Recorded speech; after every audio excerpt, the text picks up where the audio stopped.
কৈলাসহর চণ্ডীপুর ব্লকের অধীন ফুলতলী গ্রাম পঞ্চায়েত খোদ শাসক দল বিজেপির মধ্যে গোষ্ঠী দ্বন্দ্ব এবার প্রকাশ্যে এলো।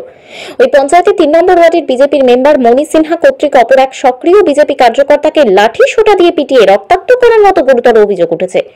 উপরন্তু গলার সোনা চেইন ও নগদ 3,000 টাকা ছিনতাই করারও অভিযোগ উঠেছে। উল্লেখ্য যে চণ্ডীপুর ব্লকের তরফে ইদানিং একটি অ্যাপস জারি করা হয়েছে জনস্বার্থে। বলা হয়েছে যে প্রধানমন্ত্রী আবাস যোজনার লাভ পেতে ওই অ্যাপসের মাধ্যমে এখন থেকে জনসাধারণ নিজেরাই জিও ট্যাগিং করতে পারবেন।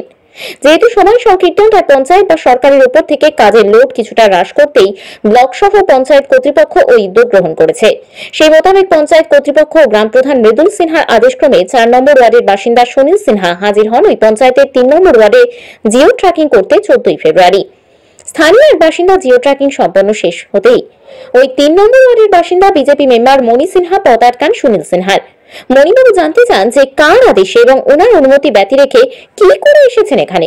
সুনীলবাবু সম্পূর্ণ ঘটনা জানালেও মণিবাবু রেগে গিয়ে সুনীলবাবুকে লাঠি সোঁটা দিয়ে বেধড়ক পেটাতে শুরু করে। এতে করে সুনীলবাবু কাঁধে এবং পায়ে গুরুতর আঘাতপ্রাপ্ত হন। শেষে এলাকাবাসীরা সুনীলবাবুকে উদ্ধার করে আরজিএম হাসপাতালে নিয়ে যান।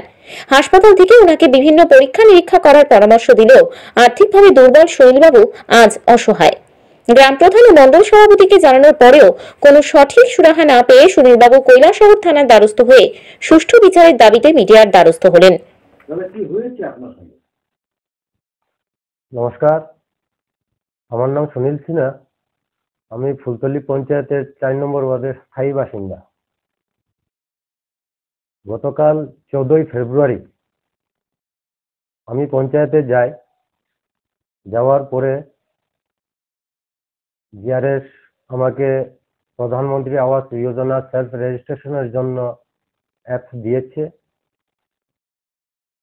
সেই অ্যাপসের মাধ্যমে গ্রামের পিছিয়ে পড়া বা গরিব পরিবারদের সেলফ রেজিস্ট্রেশন করার জন্য প্রধানমন্ত্রী আবাস যোজনা, সেই মধ্যে আমি আমার পঞ্চায়েত প্রধানকে আমি জিজ্ঞাসাবাদ করি। প্রধান সাহেব আমাকে বলেন, যদি আপনার মোবাইল সাপোর্ট না করে তাহলে আমার মোবাইলটা নিয়ে যান, 2-3টা গড় 3 নম্বর ওয়ার্ডে যেটি বাকি আছে এটি তুমি রেজিস্ট্রেশন করে এসো।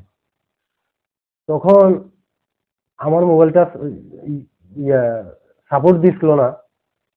পরে জিআরএস এর মাধ্যমে অ্যাপসটারে ইনস্টল করার পরে আমি প্রধান সাহেবকে জানালাম, দাদা আমার মোবাইল তো সাপোর্ট নিল, কি এখন আমি যাব জিওটেকে? তখন প্রধান সাহেব বললো, হ্যাঁ 2-3টা আছে, তুমি করে এসো। প্রধান সাহেবের অনুমতি ক্রমে আমি 3 নম্বর ওয়ার্ডে যাই। একটা ঘর রেজিস্ট্রেশন করেছি, দ্বিতীয় ঘরে এসেছি। আমি অবনী সিনহা, তার বাবার নাম বেনিবাবু সিনহা। অবনী সিনহার বাড়িতে আমি রেজিস্ট্রেশন সেরে আসার পথে তার গেটের মধ্যে আমি দেখতে পেলাম মণি সিনহা আমাকে এসে বলল, মণি সিনহা হলো 3 নম্বর ওয়ার্ডের মেম্বার। এসে বলল ও আমাকে, তুমি কার অর্ডারে তুমি 3 নম্বর ওয়ার্ডে এসেছো? আমি বললাম, আমাদের প্রধান সাহেবের অনুমতি ক্রমে আমি 3 নম্বর ওয়ার্ডে এসেছি। তখন মেম্বার মণি সিনহা আমাকে প্রশ্ন করে, মৃদুল সিনহা কে? আমি ওনাকে বলি, মৃদুল সিনহা আমাদের গ্রাম পঞ্চায়েতের প্রধান, সে পাঠিয়েছে, যদি কোনো কথা থাকে তাহলে মৃদুলদার সাথে যোগাযোগ করো। তাই বলে আমি চুপ হয়ে গেলাম। চুপ হওয়ার সাথে হঠাৎ করে আমাকে গলার ধরার পরে আমাকে মারপিট শুরু করে। মারপিট শুরু করার পরে তো আমি রাস্তায় পড়ে গেছি। আর আমি তো সেই সময় বেহুশ, মানে কি করব কি না করব তা নিয়ে ভাবতেই বেহুশ হয়ে গেছি। এরপরে পাড়া প্রতিবেশীরা আছে, আমাকে এখান থেকে উদ্ধার করে। আর উদ্ধার করে আমার পাড়া প্রতিবেশী বা যারা পাশে ছিল তারা আমাকে কৈলাসহর আরজিএম হাসপাতালে নিয়ে যায়। কৈলাসহর হাসপাতালে যাওয়ার পরে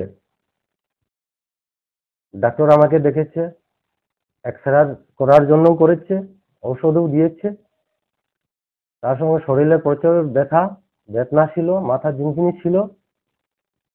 আর রাত্রে আমি সঠিক মতো ঘুমাতেও পারিনি। আর সকাল সকাল আজকে আমি 15 তারিখ, আজকে সকাল সকাল উঠে 8টা হতে সাড়ে আটটা দিকে আমি আমাদের মন্ডল সভাপতি শ্রদ্ধেয় পিন্টুদার সাথে যোগাযোগ করি। পিন্টুদা বলল গ্রাম পঞ্চায়েতের যে প্রধান মৃদুলদার সাথে যোগাযোগ করে আমাকে সমাধানের একটা রাস্তা দেবে, আশা দিয়েছিল। আমি যথেষ্ট সময় অপেক্ষা করেছিলাম দাদার ফোনের। অপেক্ষা করতে করতে আমার ধৈর্য সারা হয়ে গেছে। এমন শরীরের ব্যথা, মাথা ঠিক নেই। তখন আমি বাধ্য মৃদুলদাকে বললাম, প্রধানকে জিজ্ঞালাম, দাদা আমি যাব? মৃদুলদা আমাকে বলল যাও। আমি সেই মতে আমি আজকে থানাতে গেলাম, ওসি স্যারের সাথে মিললাম। মিলার পরে আমি আজকে কেস ফাইল করে এলাম, কেস দিয়ে এলাম। এই হলো কেসের কপি। হাসপাতালের কোনো কাগজ আছে কি আপনার কাছে? হ্যাঁ দাদা, হাসপাতালেরও আছে। কালকে রাত্রে আমাকে আমার সহযোগী এরা নিয়ে গিয়েছিল, আমার সাথী, মেডিকেল রিপোর্ট। তো আপনি এফআইআর কপিতে কি কি উল্লেখ করেছেন? আমি এফআইআর কপিতে উল্লেখ করেছি, আমি রাস্তাতে পড়ে যাওয়া আহত হওয়ার পরে আমাকে যে সময় গলার ধরেছিল, মারধর করেছিল লাঠি ফাঁকি নিয়ে। রাস্তা পড়ার পরে তো আমাকে মানুষ এসে উদ্ধার করলো। উদ্ধার করার পরে আমি গলা কাটিয়ে দেখি আমার চেনটা নেই, এবং জেবের মধ্যে ছিল টাকা, সেও টাকা আমি পাচ্ছি না। কত টাকা ছিল? প্রায় 3000 টাকার মতো। আর 12 আনার একটা চেন ছিল, 12 আনার চেনটাও আমি খুঁজে পেলাম না। আমার খুব সম্ভবত এর হাতেই গেছে। আমার আশা এর হাতেই থাকবে। আর আগামী দিনে যেন এই ধরনের ঘটনা না হয়। জনপ্রতিনিধি হওয়ার পরেও জনসাধারণের সাথে কিরকম ব্যবহার করা না করা, জনপ্রতিনিধি নিশ্চয় এটা বোঝার দরকার ছিল। কি করলো না করলো এটা তো আমি বলতে পারবো না।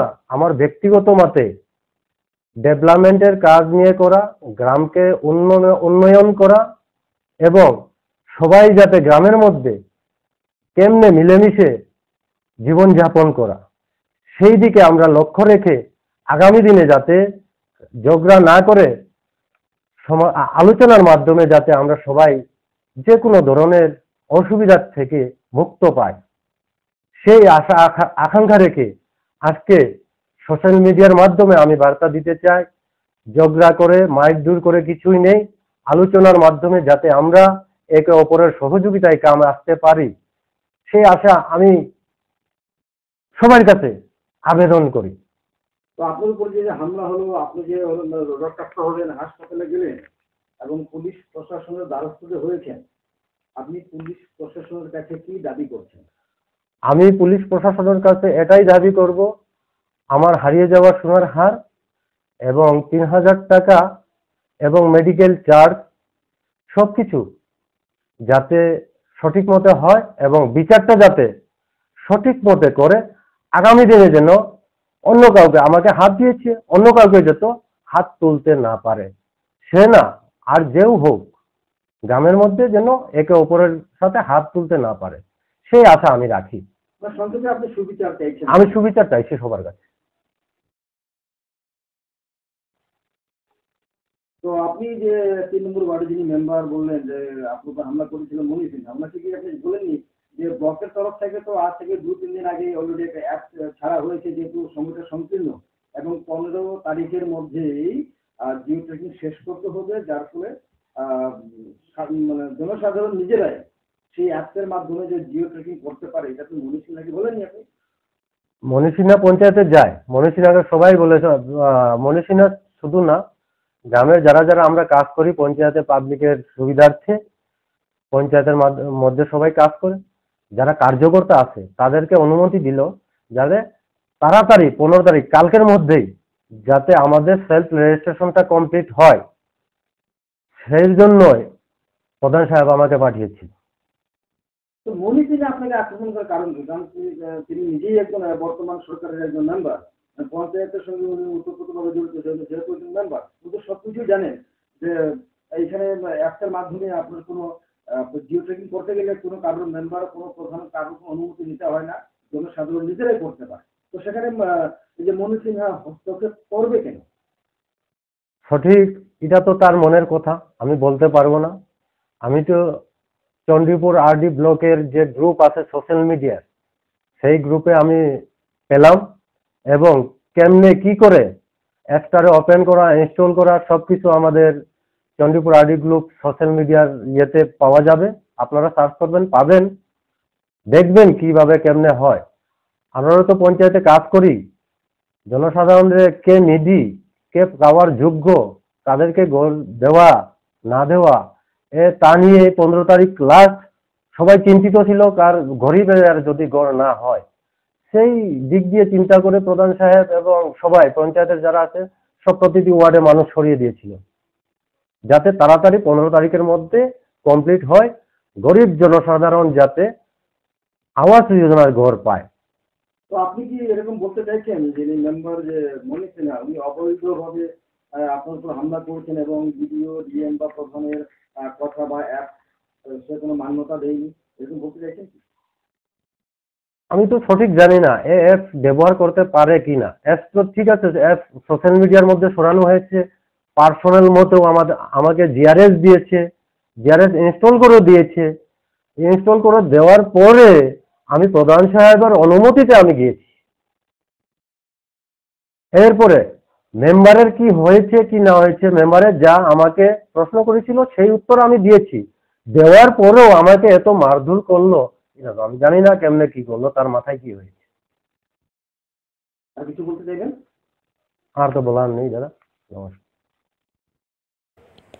প্রশ্ন হলো যে সুনীলবাবুর অভিযোগ মোতাবেক গ্রাম প্রধান, বিডিও অথবা শাসক মান্যবর নাকি একজন সাধারণ মেম্বার গুরুত্বপূর্ণ। এই প্রশ্ন কিন্তু থেকেই যাচ্ছে। তবে বিজেপির মধ্যে ওই গোষ্ঠী কন্ট্রোলকে ঘিরে এলাকায় উত্তেজনা বিরাজ করছে, কেননা আঘাতপ্রাপ্ত সুনীলবাবু বর্তমানে প্রাণনাশের হুমকির সম্মুখীন হয়েছে বলে অভিযোগ রয়েছে।